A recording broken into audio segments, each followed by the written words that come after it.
התלונות מעוררים את השאלה האם צה"ל ערך בחודש שעבר ניסוי ביותר מ1,000 חיילים וחיילות כדי לבחון את יעילות בדיקות הקורונה. אורלר כתבנו הצבאי, אתה מצטרף אלינו עם הפרטים.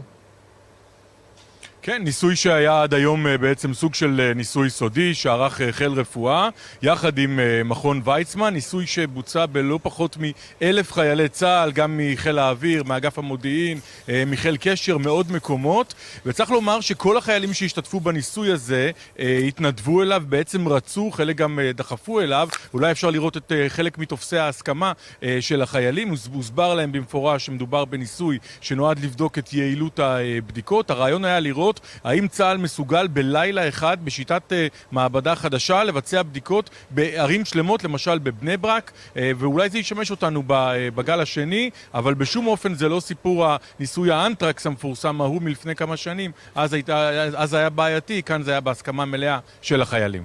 אור הלר, תודה רבה.